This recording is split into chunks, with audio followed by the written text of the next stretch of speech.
All right, welcome everybody to week 17, day 2. In the previous class, I talked about security most of the day. I plan on not doing that again. If you want to watch the security talk, go for it. It's recorded and uploaded. I don't think I've published it yet, but it'll be published in a second. Questions about Java. So a common question is, how do we vet inputs, right? And there's a couple different answers to that. So, all right, next int and next float. There's in Java, there's a way to say, is there a next int? Like, is the next thing an integer? And I don't want to tell you the answer to that, but basically, if you Google scanner have next int, something like that, you can find it, and then that'll tell you if the next thing's an integer or not. And if it's a squirrel, then you die. Another way you can do it is with try and catch blocks, right? So you can do a try, and if you try reading something that's not, it'll throw an exception, and you die then. So either way will work. It's a short answer. I'm for this assignment, I'm trying not to give you the code, because the primary skill of this assignment is actually you learning how to Google, how do I do this in Java, because that's actually the skill, is Googling things, which did drive one of my students crazy in the past, because I told them to Google it. But in all honesty, learning how to Google stuff is really important. So what if stories in the history of computer science, moments that happened or almost didn't happen that would drastically change the way we program? Cool. So that's a great question. And there's a lot of those, right? Like, which companies rise and fall is almost at times arbitrary, right? There was a company called Friendster that was the first big social network company, and they just couldn't get their act together technologically speaking, and they failed. And MySpace for a long time was the go-to social network, and it collapsed in the face of the Facebook juggernaut. And so most of the rise and fall of companies is really quite arbitrary. There's a lot of very deserving companies out there, startups, good products, good people that just never make it big because nobody hears about them. And if people don't hear about them, then people don't hear about them. And that's unfortunate, but it's also kind of reality. It's one of the reasons why marketing is so important. And as much as us tech people don't like marketing, well, it's important, because if people don't know about your product, they can't buy it. If you're in a double major, so what would be another good example? The development of the internet was sort of a series of accidents, really. The internet used to be called ARPANET, the Advanced Research Projects Agency. It was the defense is now called DARPA, which sounds like derping, which to me sounds just like a dumb name. ARPA sounds much better than DARPA.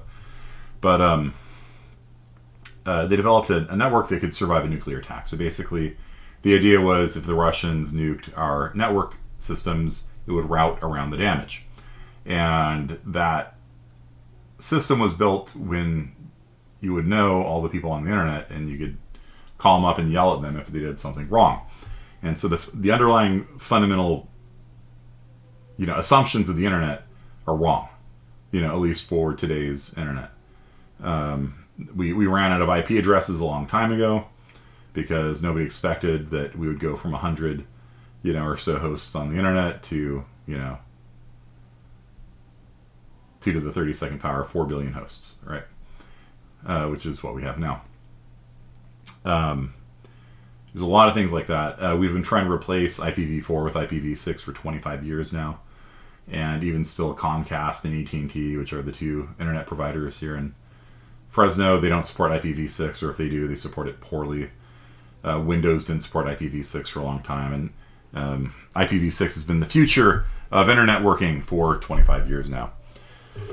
In a year now, it'll take over. One of these years it'll probably even be right, but 25 years since we've had a good replacement for IPv4, and still everybody uses IPv4 for everything, almost. Other good what if moments: the development of Microsoft. Man, that hinged on a boat trip. Yeah.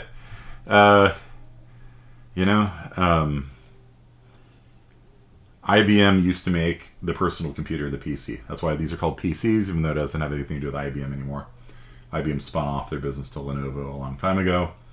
The personal computer was an IBM. It was actually a thing. Like a PC was actually a product, like an iPad, right? And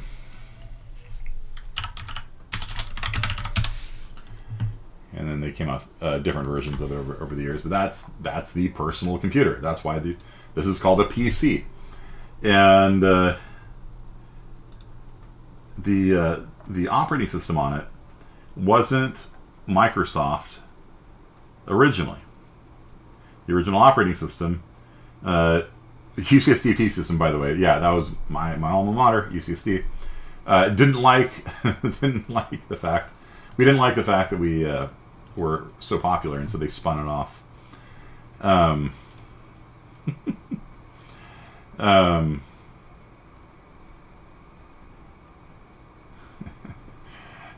they got rid of it because they didn't want to make money off it. It was kind of a weird concept. But CP/M. So CP/M was one of the two main competing operating systems for the personal computer back in the day. And a lot of people like CP/M better than MS-DOS.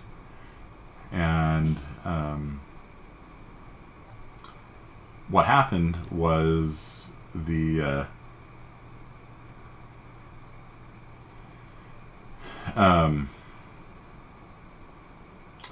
what happened was that there was a kind of a decisive moment when, the question was, what is IBM going to go with? Is it going to go with Microsoft, or is it going to go with CP/M? And the CP/M guys were all kind of holier than thou and full of themselves and went on a boat trip and refused to answer the calls because they were boating.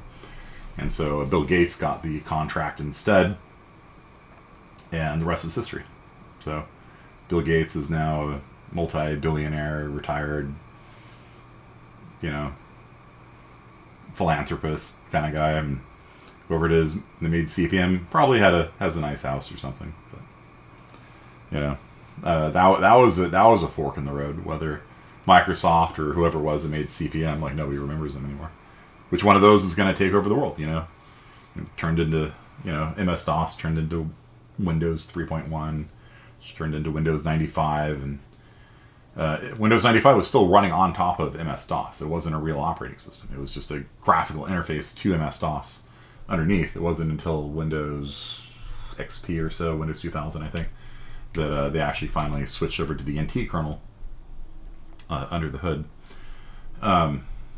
So, the development of Java was a big turning point. That could have gone differently. If Java had been a little bit better, I think it would have gotten more traction than what it did. It never really took off on the desktop. It took off on mobile. Like most of your apps you write on a phone are written in Java these days, I'd say. Probably, not for iOS, but at least for Android.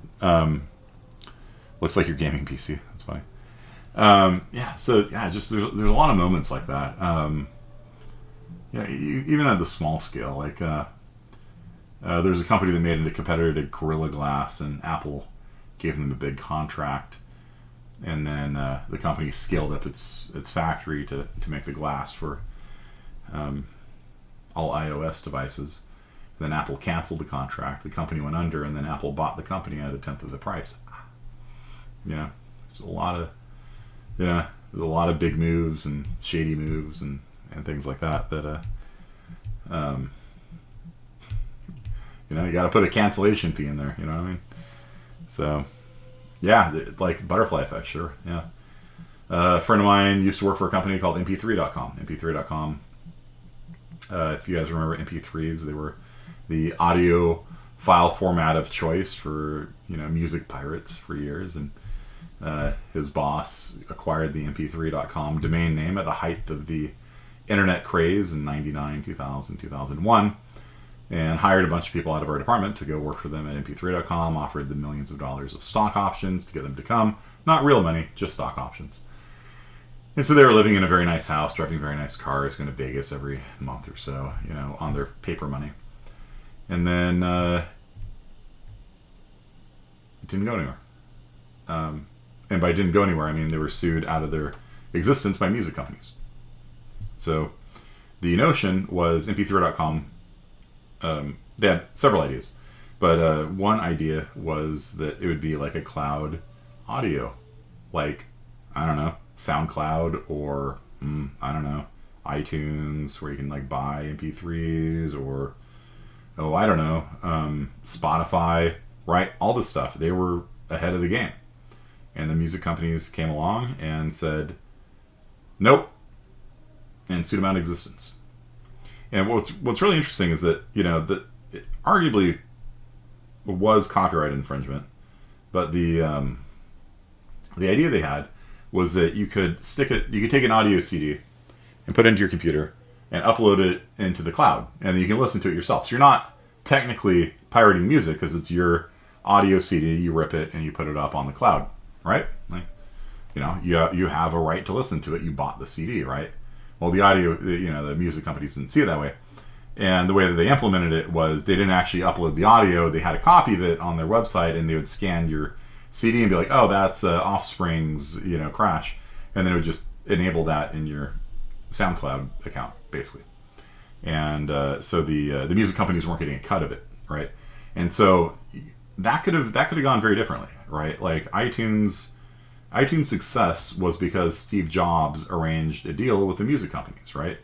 We will sell audio tracks for $1. And the music companies hated that. They really didn't want to sell it for $1. He's like, no, it has to be $1. It has to be 99 cents. That has to be that price. And they hated it, but he was Steve Jobs, and he was able to get the music companies to agree to allow people to buy the latest copy of, you know, Snoop Dogg rap for 99 cents. This is at a time when audio CDs are selling 15 to 17 bucks. So even if you bought it physically, it would be more expensive than 99 cents each. So it was quite a substantial discount to the customer. And plus, there's something nice about just $1 for a piece of music, you know. And he succeeded where whoever it was that started MP3.com failed. Could have been a wildly different game, because if you think about it, like, where's all the money in music these days? It's a big industry still. Where's the music? It's in the cloud, right? Streaming, right? They had that 21 years ago, but they didn't have the human capital. You know, they didn't have the music companies on board.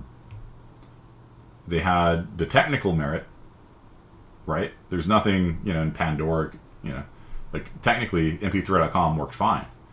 It was the human side of things. It was the getting people to buy in and not sue you and things like that that they didn't have, and they got sued out of existence. You know, and then my friends found out that all their stock options were worthless, because they were worthless. And some of them, you know, started working at a liquor store because they had no money, quite a lot of debt. You know. And if you work at a liquor store, you get a discount on all your alcohol you buy there. So, you know, fueled his alcoholism.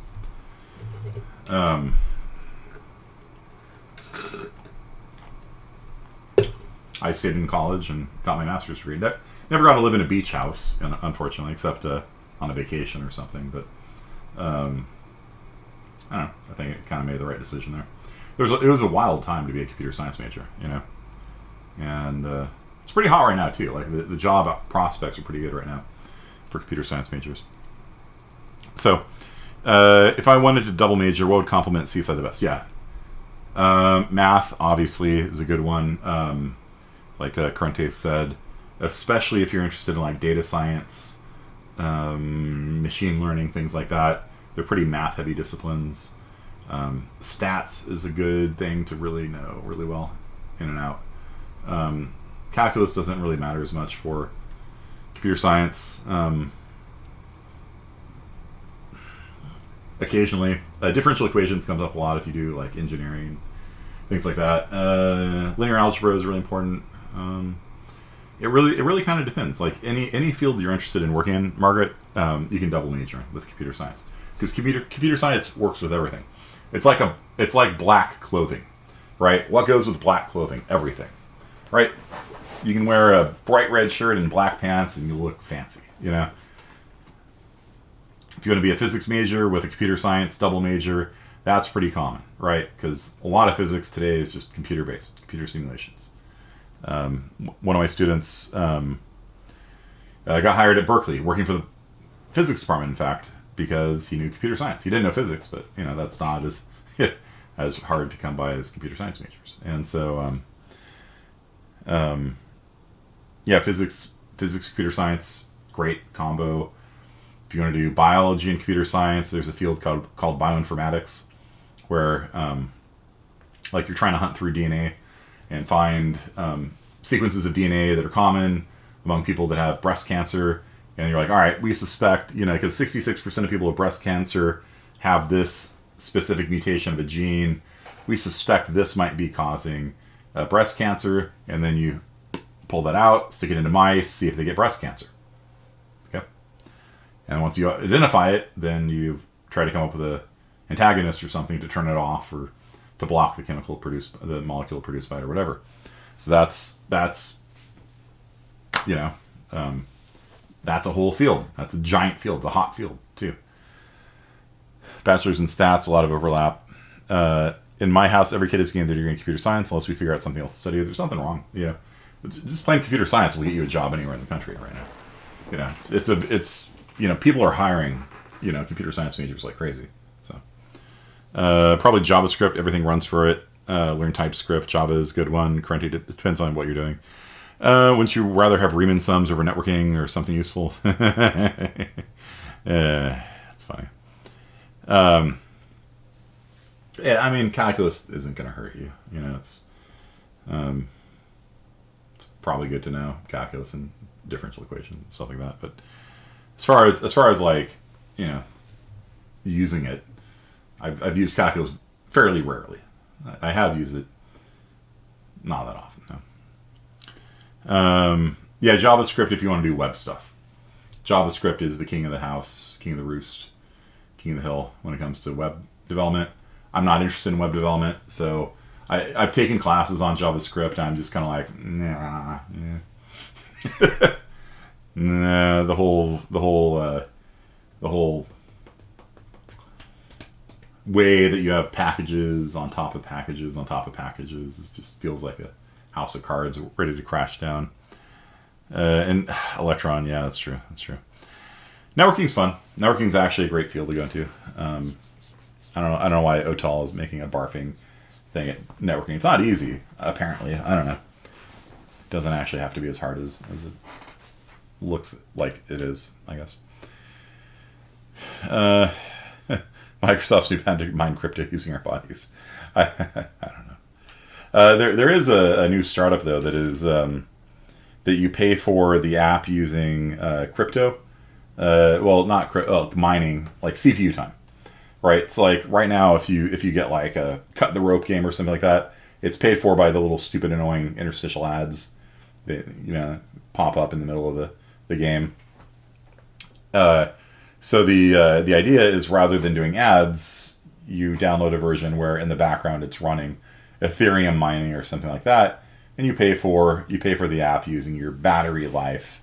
Which also sounds like a terrible idea because you know what I want? I want my cell phone to drain its battery faster, and I don't think you're going to get that much Ethereum mining out of the little ARM CPU on my cell phone. So I don't know where they're going with that, but. That's a new thing apparently. Oh, networking as in interacting with others in real life. Yeah, it's important.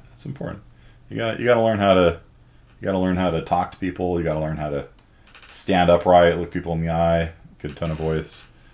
When we get to proof of stake and the proof of work, it might not be as bad. Yeah, they're switching. Yeah, so they're hoping the next series of NVIDIA cards is gonna not be snapped up by Bitcoin miners and Ethereum miners and stuff like that because they're switching over.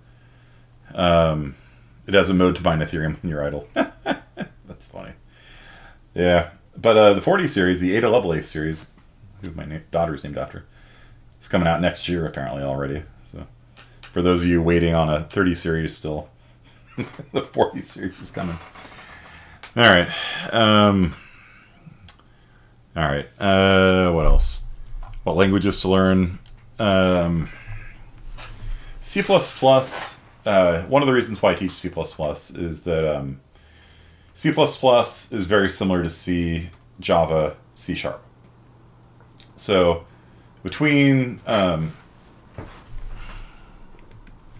those four, Tyobe, programming languages.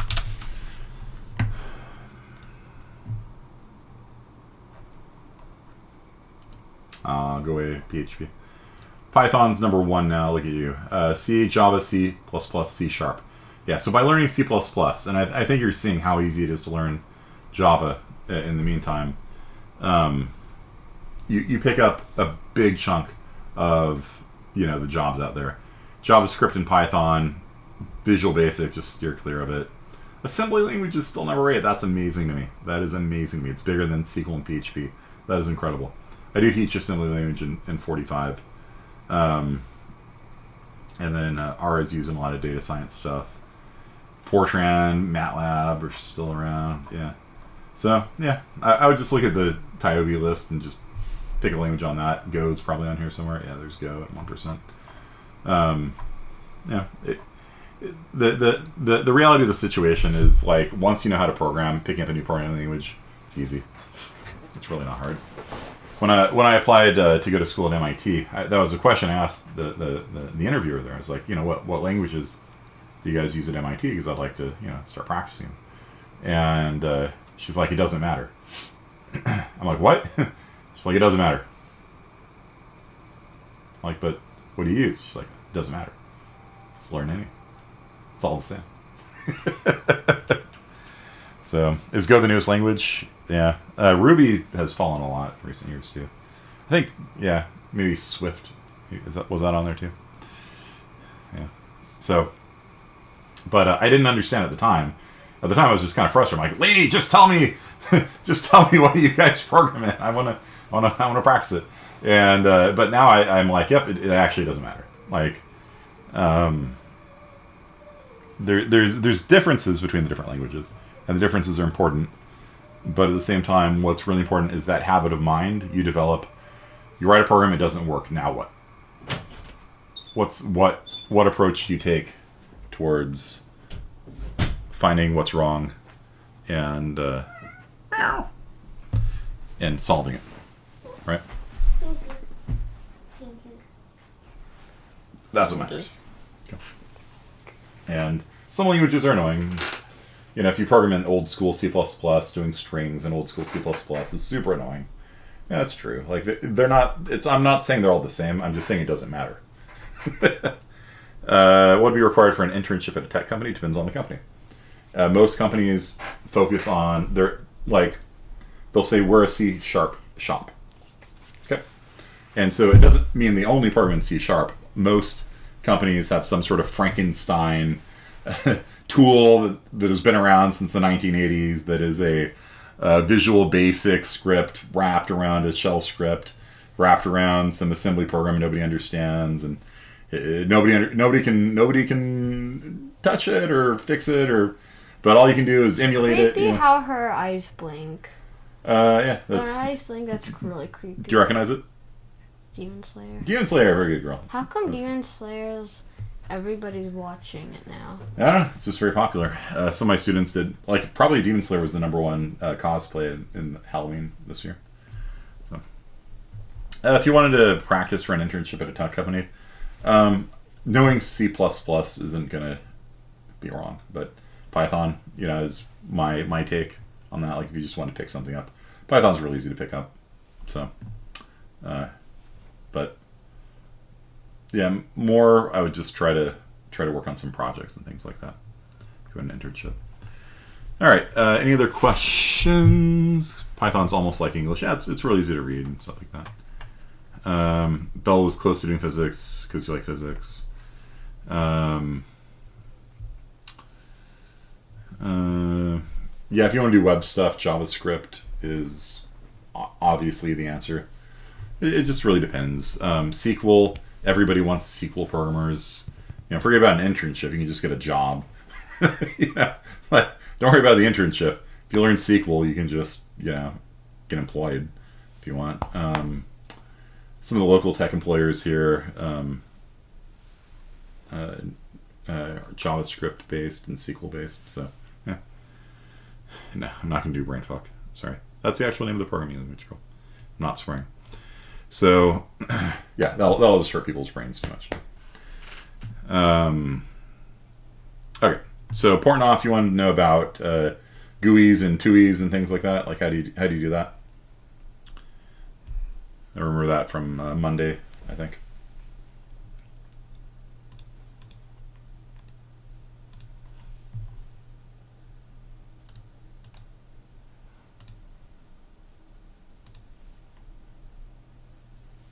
Who's that, Ada? Is that your friend?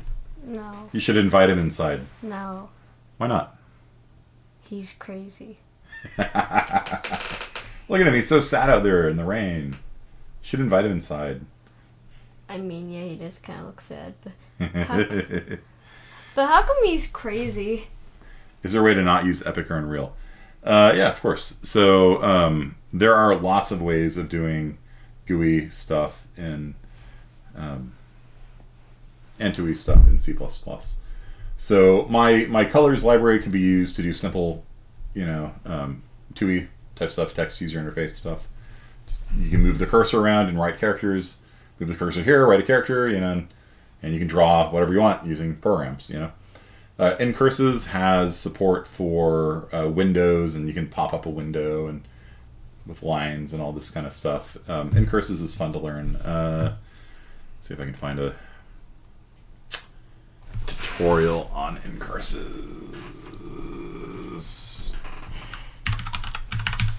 Ncurses programming how-to. I think that's the one I've looked at before.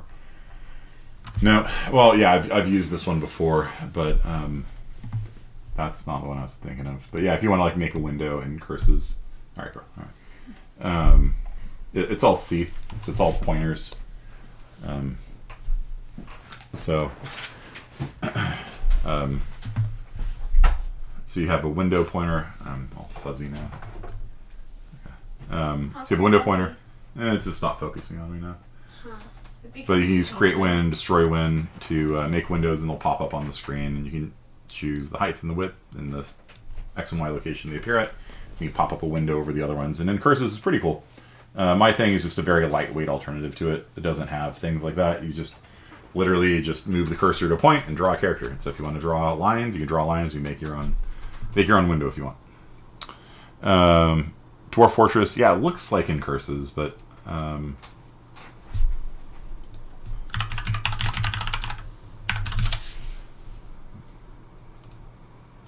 don't know if you guys have ever seen Dwarf Fortress before, but it certainly looks like a Curses game, right? And it's one of the most absurdly complicated games ever. It's an amazing accomplishment. Come on, focus on me. Okay. It's an amazing accomplishment. It's got a steep learning curve. So they're going to come out with a version on Steam, I think. Paid edition with graphics heading to Steam. Yeah, there you go. So that's going to be coming out at some point. It's still the same game underneath. It just has a tile-based interface instead of a character-based interface. It's still going to be just as complicated. And hearing about the bugs they have in Dwarf Fortress are just amazing. Yeah, we could talk all day about Dwarf Fortress, but check it out if you're interested. Ncurses Ncurses is used for TUIs, for sure. Most I would say text user interface stuff you'll see on Unix is probably made in Ncurses. It's the standard for it. So you can find the book on it.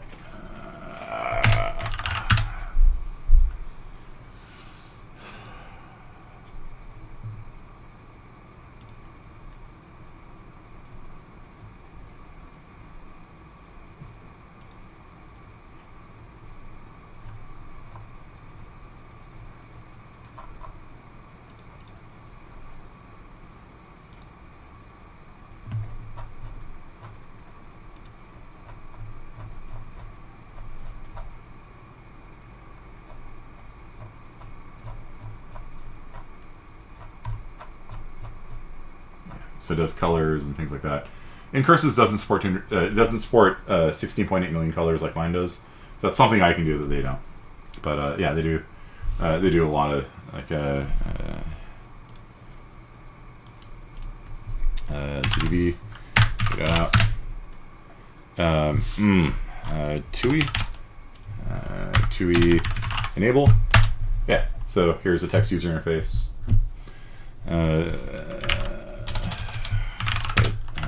Plus run debugging. I don't even know what do I have in here right now. Random numbers. Okay. So GDB a.out, TUI enable, and then run. And you can actually set up breakpoints. Let's see, break at line 19, and run. And oops, TUI enable. TUI enable. Yeah, anyway, when you get it set up right, you can have the program output over here, and you can have all of your variables over here, and you type your commands down at the bottom, and so it actually makes a fairly nice interface for doing debugging and stuff like that. In CSI 45, we do a lot of stuff with GDB as well. It's a whole thing. So you can have a whole day on just GDB. Could you publish a TUI game on Steam within curses and profit? Ooh, good question. Probably not. The closest that I've seen on Steam are like the tile set versions of TUI based games. So you could start with a TUI game and then it's called Vulture.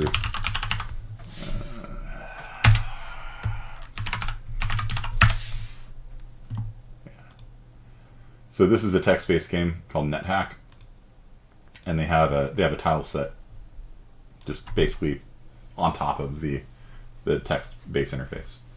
It's the exact same game. They just have a little tile on top of it.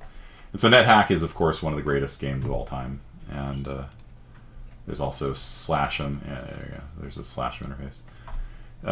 NetHack is honestly one of the greatest games of all time. And so that's one way you can sell one of those games on Steam.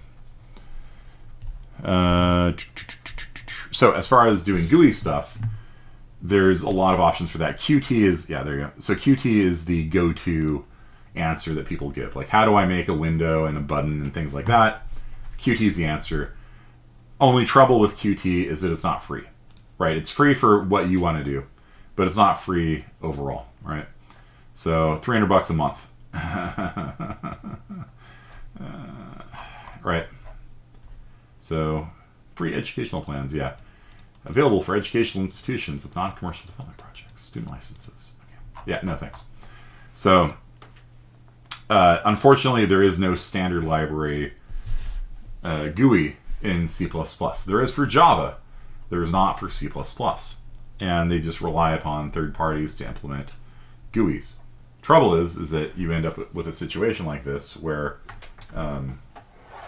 the main GUI that everybody uses is Qt, and Qt is not free, and so it's not standardized because people don't like having unfree stuff, both for philosophical and educational reasons. Can you focus now? There we go. It's better. So mGUI is one that I've looked at before, and it is it allows you to make interfaces and things like that. What I like about it, so Qt, I should say, Qt is... Daddy, are there multiple types of pandas? Yes. Okay. Qt is not good C++. It's the same reason why Unreal Engine isn't good C++. And the reason for that is because they have these macros everywhere. And the macros make what you write sort of like non-standard... let's see if we can find the source code anywhere here. That's Python. Whatever. Yeah, you have like these macros everywhere, and that makes it, in my opinion, non-standard C++. It's like its own variant of C++. It's not true, but you have to put like these macros in your code everywhere to make it all work and connect together. And mGUI actually looks pretty nice, you know. So begin, make a menu, add a menu item to it, and And then when this thing, when you click on this menu item, that's what it'll do. And in menu and menu bar, color editor, like I like how this is designed. So if I had to go through any of these on here, which other ones have I looked at? I'd probably recommend that tentatively. GDK, WX widgets, yeah. I've looked at both of those before.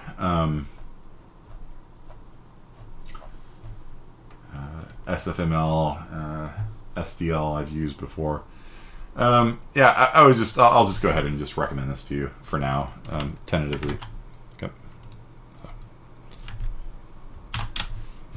check that out and do some stuff with it. It's cool.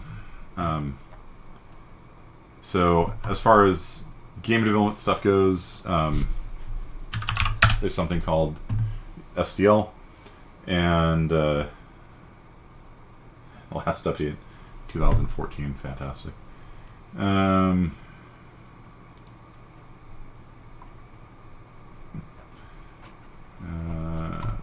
picture of what it was doing.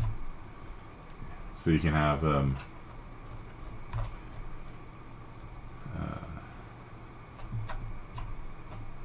it's interesting. This is in C++, but SDL is a C library that allows you to do like a Valve, like Half-Life, Half-Life 2. Their whole game engine is actually a layer on top of SDL, for example. And so it is 2D, but it's also 3D as well. Yeah. If you want to do 3D stuff, obviously OpenGL is a good place to start learning, like the underlying stuff of making graphics engines and things like that. There's OpenGL, and there's really good tutorials for it as well. You can get started doing. Probably gonna be using Glut, I guess. Are you using Glut? Are you using Glut? Glue. Okay, chilling. All right. GL FW. Okay, so.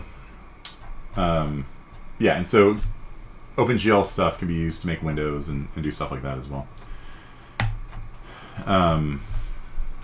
And clearing the screen and doing 3D rendering, easy. It's a mesh by hand.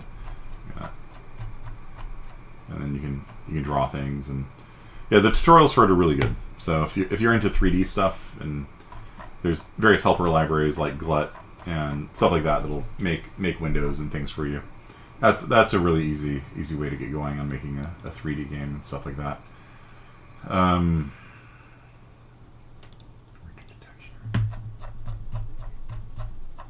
What the heck? What's that? Multiple render targets allows you to render to both the screen and the texture at the same time.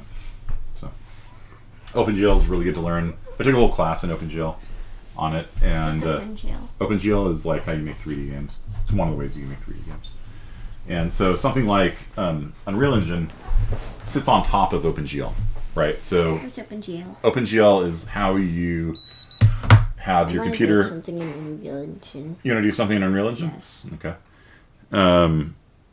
Yeah, you can show it to my students. Fine. 1 second though. So there's DirectX, there's OpenGL, and now there's Vulkan, and there's also, what's the other one nowadays that people use? But Vulkan is another thing. I can spell it right. Whoa. Yeah, it's cool.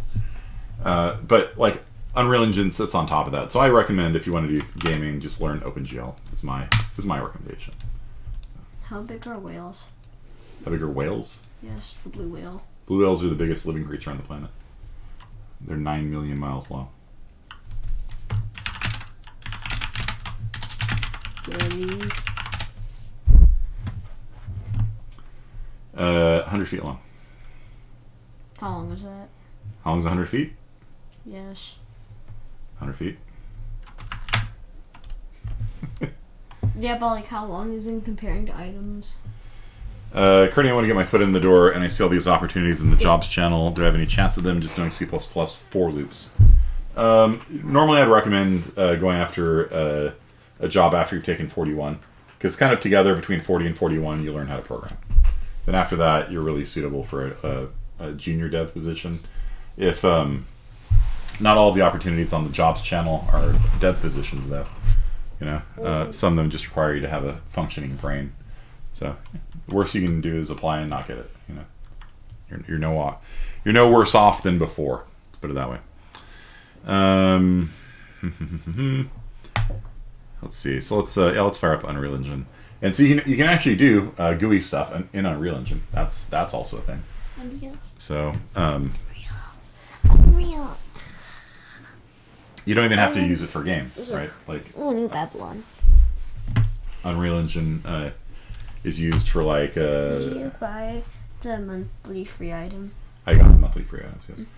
You can use it for architectural visualization. You can use it for, somebody's going to remodel their kitchen. You can use it for. Can you Paul? Huh? What? You use it for a lot of things. You can also just use it as an interface. Like when we worked with UC San Francisco's medical research people, we did a project with them together. Maybe it was Unity we used, but it doesn't matter. Basically, it was using a game engine, but there was no game elements to it. We were just using the fact that it's a working system. You know what I mean? That does a lot of the work for you. So if we were to play this, right now we've got. What are those little things? Where is it? There we go. What the heck? Why is it not trying me in?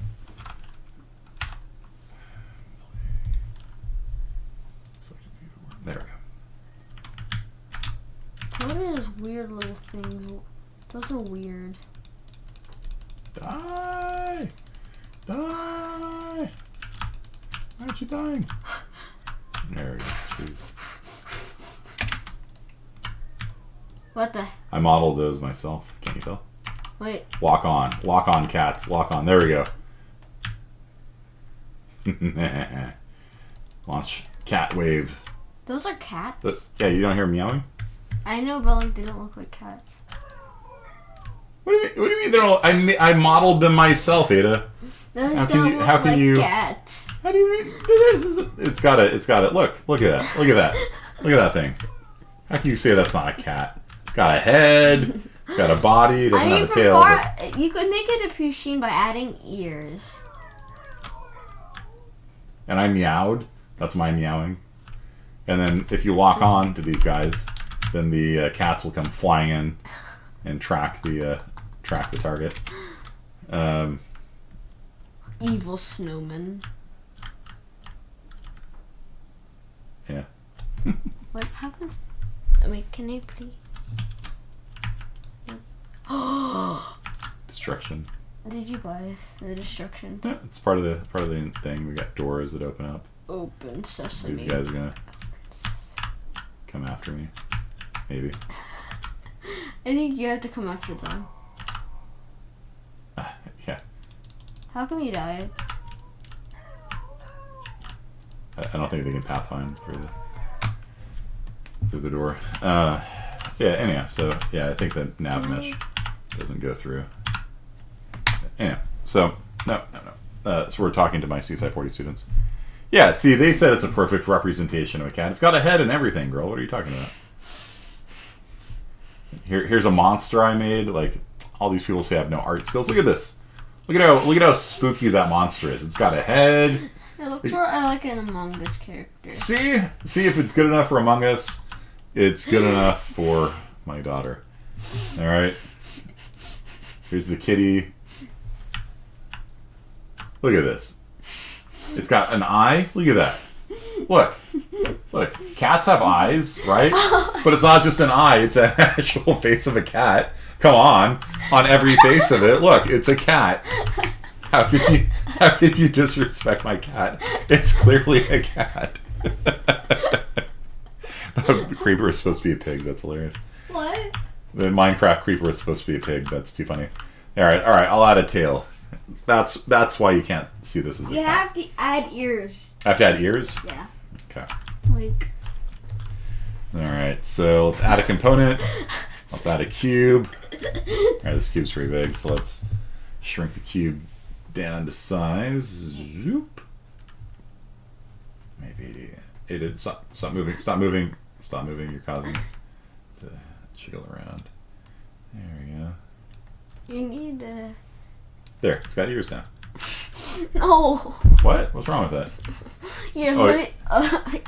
Alright. You want Here, two here, ears. You want here. two ears. Okay, No. My students aren't paying to watch you do Unreal Engine, girl. They're watching a master at work. This is why they signed up for my class. Looks like a mohawk. Was so that they can see Looks like a mohawk. somebody who is a highly paid professional make cat ears. This is, every time you laugh, the mouse jiggles up and down. There you go. There you go. That's just how Here, art as it should be done. Like this is. Daddy, can you pull up the shapes area? No. They want to see a maestro at work, girl. I can make proper ears. No. I can make proper ears though. No. Okay. Control W. There we go. Ta-da! Okay, it's better. Thank you. See? Okay, the tail. You forgot about it. The tail. Oh, You forgot about the tail. Oh well. There, sticking up there. Oh. There. Perfect representation of a cat. Just tail. Alright, you want a tail? Tail. Alright, it's going to have a spherical tail. Because that's how cats have tails, right? Is that how it works? More like a cylinder. A cylinder.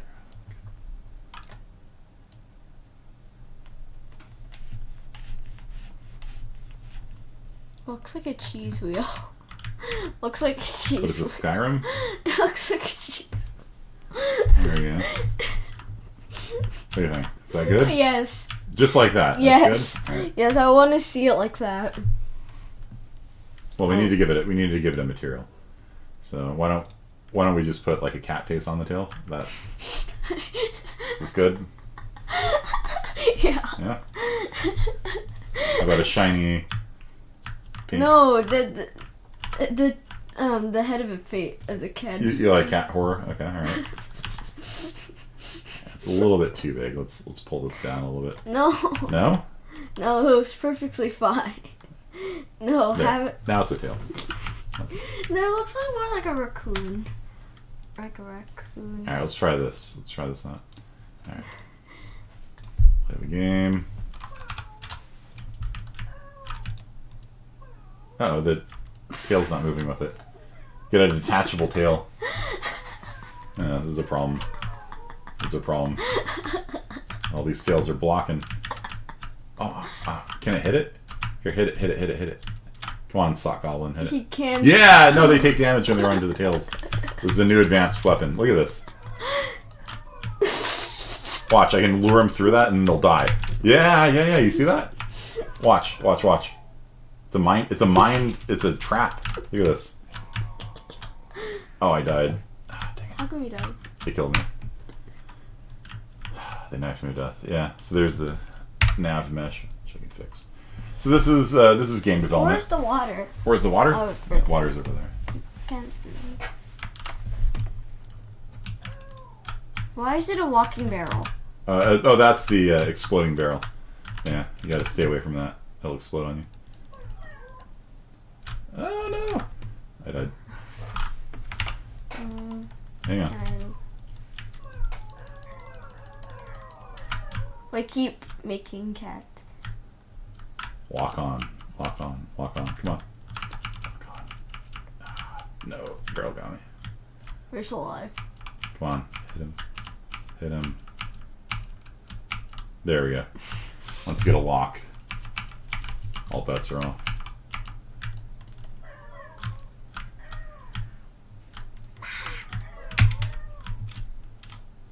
And we got some cats here. What happened to the...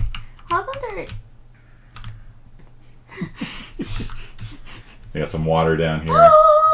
jump in, you're now underwater. So you got buoyancy and stuff. I like how you added buoyancy. Added buoyancy so you can get out. You jump in though, screen turns blue, does like the black noise and things like that. Walk. Yeah, you're swimming, I guess. There you go. Better than Valheim, let's put it that way.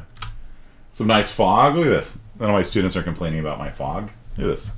Not a single student on chat right now has said my fog is bad. See? That's fog the way it's meant to be. Look at those animations. Alright, any questions about this kind of stuff? This is all like game development, but you also code it. Stuff. The pink gems. Pink gems. Pink gems everywhere. Pink gems. Pink gems. Pink gemland. It's less buggy than Cyberpunk, that's true. Okay, I need to be smart and use this as like a thing. Die.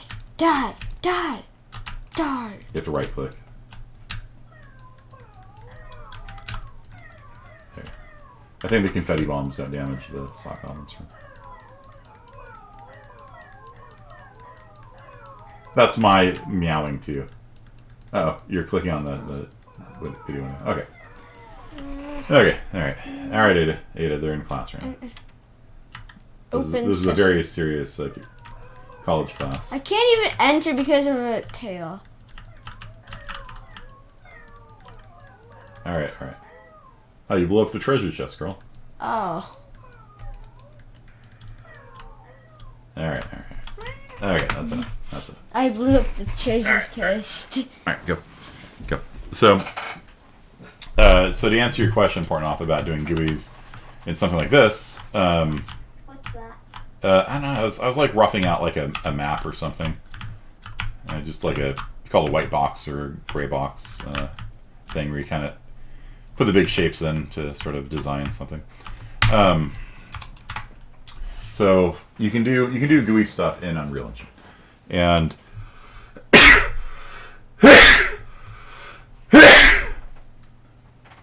honestly, it's actually pretty easy to do. So, like if I wanted to make a bless you, thank you. Like if I wanted to make a this is a cat picture.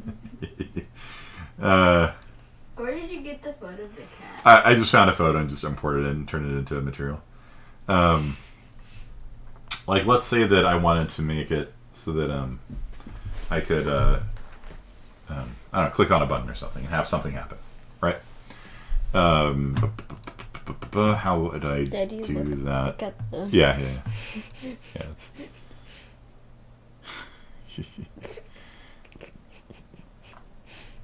How would I do that? Well, okay, so let's go into my main. So, oh no, this is the animation blueprint. Never mind, not you. Where is my player animation blueprint? I should probably organize this better, huh? Third person blueprint over here. No. No, not you. Where is my player blueprint? Oh, there it is, main character. All right. So this is what coding looks like in Unreal Engine. You can do C++ coding too. Yeah, that's why I do Unreal Engine, because it is in C++. But I've really come to just use their visual scripting language, which is called blueprints. And so this thing here is a unordered map. It's a mapping between a string and an integer. And so we have a count of how many glitter balls we have. That's the left mouse click. We have a count of how many cats we have. That's right mouse click. We have maximum glitter ball ammo at 30, maximum cat ammo at 30. Every time you fire, it decrements it by 1. And every second that goes by, it adds 1 to the value. And so this is how you do associative arrays or unordered maps or hash tables, whatever you want to call it, in Unreal Engine. So is there any... this gets the current... Are there things that spawn things in Unreal Engine? Yeah, you can spawn anything you want. Like if you want to spawn something when you click... like a spawn thing? Like it's like an object And like every 3 minutes, every 3 minutes spawn a shark and make it go up 3 feet before swimming around. Yeah, you can do that. Yeah, it's easy. So right now I have it. So when you left click, it spawns a confetti ball. That's that purple ball, and it appears in my location here, and its velocity is equal to the direction I'm looking times 5,000. So it moves at 50 meters a second or something like that in the direction I'm looking. And that's it. That's all it takes to make something in the world. But if you want to have a GUI thing, where is begin play? Do I have a begin play?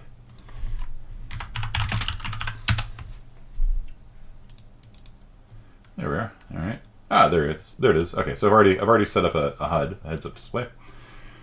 And so basically, when the player is created, it is going to create a widget. A widget is something that appears on the screen, and this can be things like buttons and stuff like that. So I just have a single class called main HUD that attaches to the screen. Okay, and so if I look at main HUD, it's right here. And so this is how you do it. Portnoff. So this is a idealized representation of the screen, and you can put health bars and text and things like that on there. If you want to have a button, you just drag it onto the screen. And let me minimize my face, and you can choose where this button appears relative. Do you want the thing dead smack in the middle of the screen? Do you want it relative to the top middle of the screen? And then whatever your offset is. What is that? Ice cream? No thanks. X offset of 0. Dude. No. Eat it in the kitchen. Eat it in the kitchen. Eat it in the kitchen. Take it. You just dumped ice cream on my leg, dude. Go. Come back after you've eaten the ice cream. And so you can have it here. You can set its size, its Y. And so there's a visual design element to it. And so Portnoff in Qt, there's something similar. There's something called Qt Designer, and what you do is you drag buttons around and things like this. If you want to have a picture, you can drag it a picture and just say, okay, this picture is going to be aligned to the center left part of the screen. X offset of 0, Y offset of 0. It's the top left kind of, so we'll maybe make it like here or something. Size to content on, and we need to give it a picture. So what picture should we give it? Where is the picture? Brush. Cat face. There we go. Okay.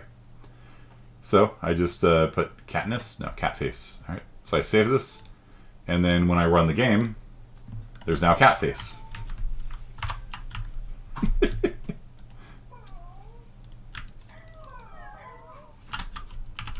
Lock on.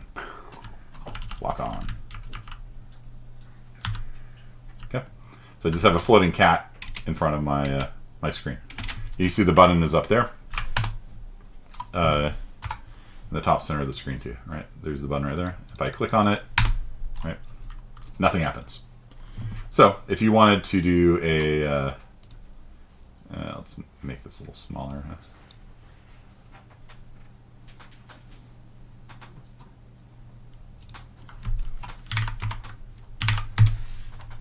So we'll just make it a little thing down here, and we're going to align it to the bottom left part of the screen. There you go. So there'll be a little portrait of a cat down there. Make it 256 by 256. There we go.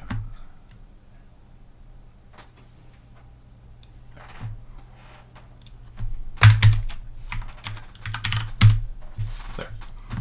So the cat's going to be stuck in the bottom left corner of the screen, but this button here, Portnoff, let's make it so that when we click on it, it does something. And this is what I'm trying to say. That's what I'm trying to get at for today. As far as making a GUI, you can do it in Unreal Engine, and you don't even have to have a game. You can have a black screen and then just have buttons on top. And what we did for the UC San Francisco medical research people was we just made a game that just had buttons on it and text fields. Like if you want to put in a text field, you can do that. You just drag the things out visually. You just design it visually. I think you don't have to get into all the details of like the GUI stuff where you're like, put this here and make this. You just visually drag it out and just everything works. When you click the button, it moves to a new spot. I don't know about that, but we can make it do something. So, got a button here. Let's put it here. I'll make it gargantuan so it's easy. And the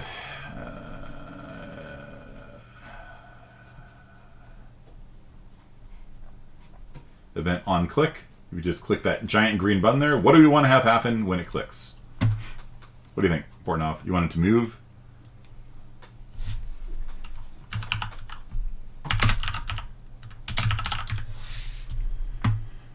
All right, we'll have it move. Done. All right. All right, there you go. Bloop. There you go. Easy. Have what move? The button. You want the button to move? So start the game, there's a giant button there. You click it moves out of the way. Okay. How's that? I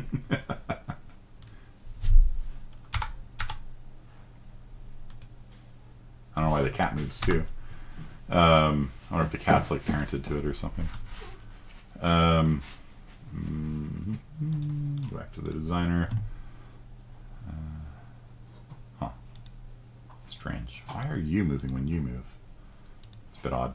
But let's do something a little more interesting. So click on that. So rather than moving it, let's have it. What do you think, Ada? When we click the button, what should it do?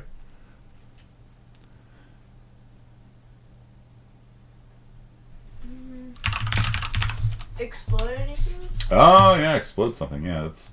I was just gonna have it meow, but sure. All right. So we'll compile it, run it. Explode anything in sight? Explode everything in sight. Okay, all right. Even better. I like the way you're thinking, my daughter. All right, get all objects. Get objects. Get all actors of class. So let us get all of the sock goblins in the world. Ooh, which one is it? Sock goblin or sock goblin 1?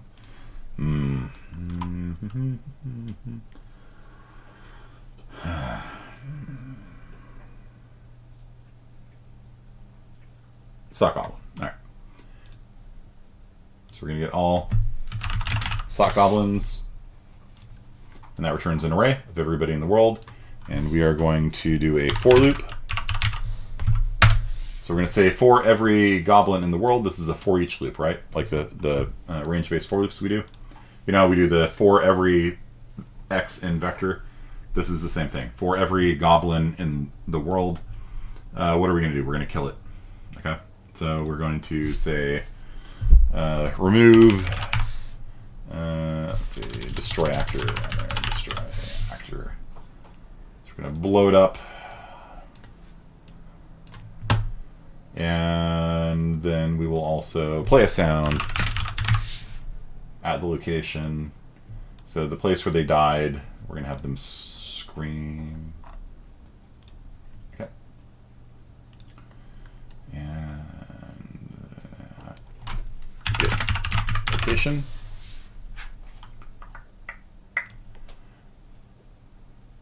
Like this. So for every goblin in the world, we're going to get their location, we're going to kill them, and we're going to play a sound at that location of them dying. Okay. And we can also do a particle effect too. Why not? Spawn emitter at location, and we will have at the same location a explosion. And then after all that's done, after we're done with all those things, we're going to remove ourself.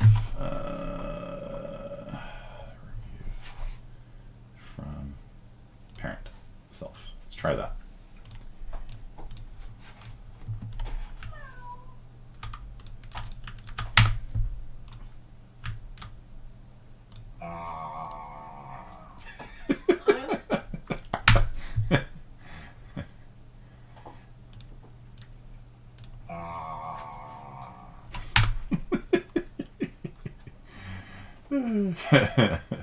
Oh, I was trying to get their transform after I killed them. Right.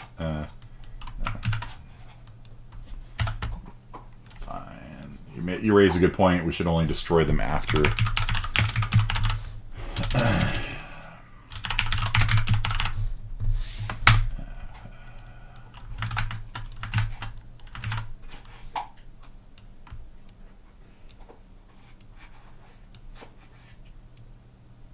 There. No? Why are you attached?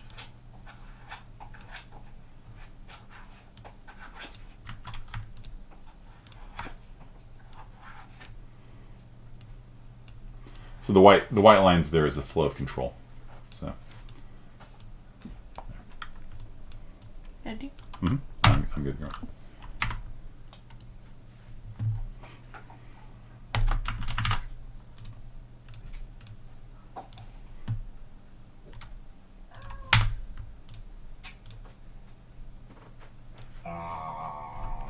Okay, you see.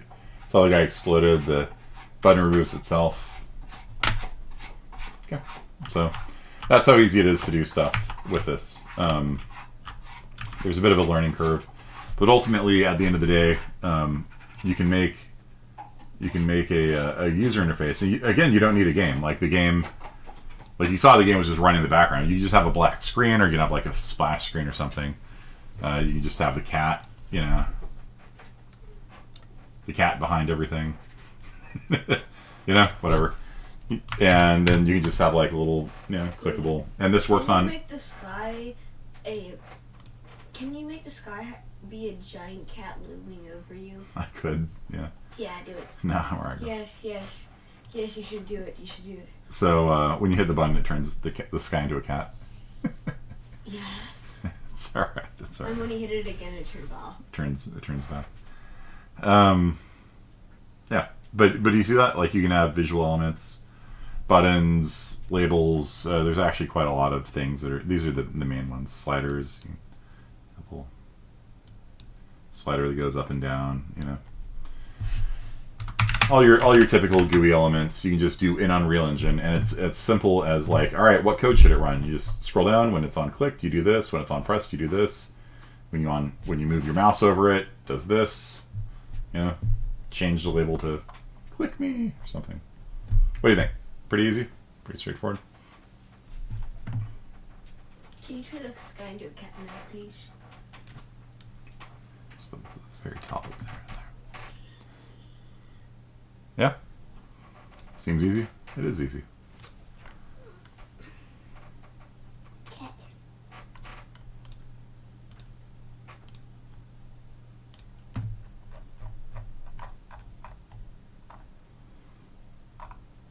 I might have turned off the sky actually. Sky sphere blueprint.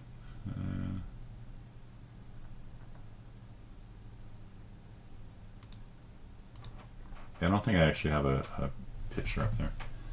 No. Okay. Any other questions for today? If not, we will meet up on Friday. Friday we'll go over exceptions. Make sure you get the Zybooks done for that. Keep an eye out for the upcoming competency exams.